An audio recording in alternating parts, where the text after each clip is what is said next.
Dombivli MIDC मध्ये कंपनीला भीषण आग लागल्याचं समजतंय। एमआयडीसी फेज 1 मधील कंपनीला ही आग लागलेली आहे। डोंबिवलीमधून महत्त्वाची अपडेट, एमआयडीसी मध्ये ही कंपनीला आग लागलेली आहे। ही दृश्य आपण बघतोय, भीषण अशी आग लागलेली आहे। काळ्या रंगाचे धूर यामध्ये आपल्याला लोटताना बघायला मिळतात। एमआयडीसी फेज 1 मधील कंपनीला ही आग लागलेली आहे। याआधी सुद्धा आपण बघितलं होतं, याच भागात एमआयडीसीच्या भागात आग लागण्याचं प्रमाण हे आधी सुद्धा घडलेलं आहे। आधी सुद्धा याच भागांमध्ये आग लागलेली होती आणि आताची ही अपडेट, एमआयडीसी फेज 1 मधील कंपनीला आग लागली अशी प्राथमिक माहिती मिळते। हे दृश्य आपण बघतोय, मोठ्या संख्येने लोक सुद्धा जमलेली आहेत। ज्या भागात ही आग लागलेली आहे त्या ठिकाणाहून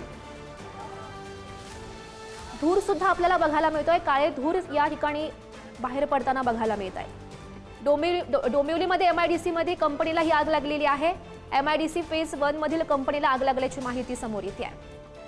आग लागण्यामागचं कारण अद्याप स्पष्ट झालेलं नाहीये, मात्र याआधी सुद्धा अनेक आगीच्या घटना याच भागात घडलेल्या आहेत। अनेक त्या दरम्यान हानी सुद्धा झालेली होती, अनेक भागांचं नुकसानही झालेलं होतं। आता पुन्हा एकदा त्याच भागात एमआयडीसी परिसरामध्येच ही कंपनीला आग लागल्याची माहिती मिळते। एमआयडीसी फेज 1 मधील कंपनीला आग लागलेली आहे अशी माहिती समोर येते आहे। अग्निशमन दलाचं पथकही त्या ठिकाणी पोहोचल्याची माहिती मिळते आहे आणि या संदर्भात अधिकची माहिती जाणून घेऊयात। आमचे प्रतिनिधी योगेश गोडे सध्या आपल्या सोबत आहेत। योगेश, आपण दृश्य बघतोय, भीषण आग लागल्याचं दिसतंय दृश्यांच्या माध्यमातून। काय नेमकी स्थिती तिथली सध्याची आणि आग लागण्यामागचं कारण? नक्कीच डोंबिवली एमआयडीसी फेज 1 येथील एरोसेल गारमेंट कंपनीला ही भीषण आग लागलेली आहे। घटनास्थळी आता फायर ब्रिगेडच्या 2 गाड्या या दाखल झालेल्या आहेत। या ठिकाणी ही आग विझवण्याचे शर्थीचे प्रयत्न सुरू आहेत। वरून पाऊसही पडत आहे आणि आग विझवण्याचे फायर ब्रिगेडचे जे अधिकारी आहेत त्यांचे आता युद्ध पातळीवर आग विझवण्याचे प्रयत्न या ठिकाणी आपल्याला दिसत आहेत।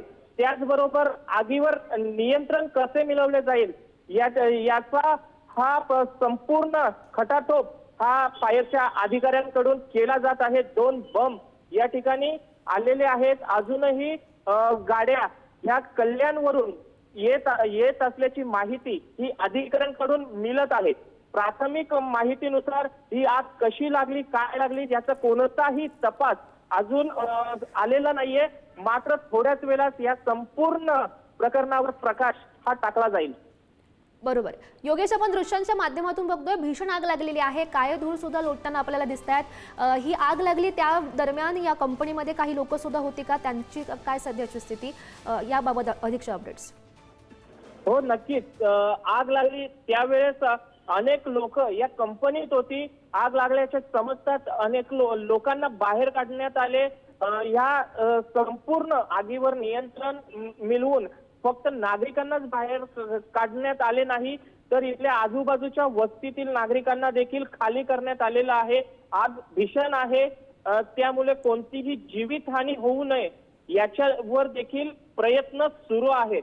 मात्र अजूनही आतमध्ये किती लोक अडकलेली आहेत याचा खुलासा अजून आलेला नाहीये। बरं योगेश, आपण बघतोय अग्निशमन दलाचं पथक पोहोचलेलं आहे, त्यांच्याकडून आग विझवण्याचे नेमके कशा प्रकारे प्रयत्न सुरू आहेत?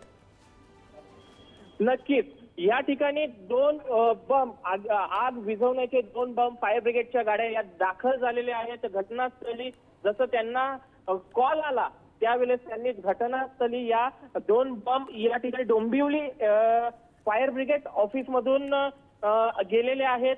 ही आग विझवण्यासाठी इथे फायरचे जे अधिकारी आहेत कर्मचाऱ्यांचे युद्ध पातळीवर प्रयत्न नक्कीच योगेश, या सर्व घडामोडींवर असंच लक्ष ठेवून राहा। तुर्तास धन्यवाद दिलेल्या सविस्तर माहितीसाठी।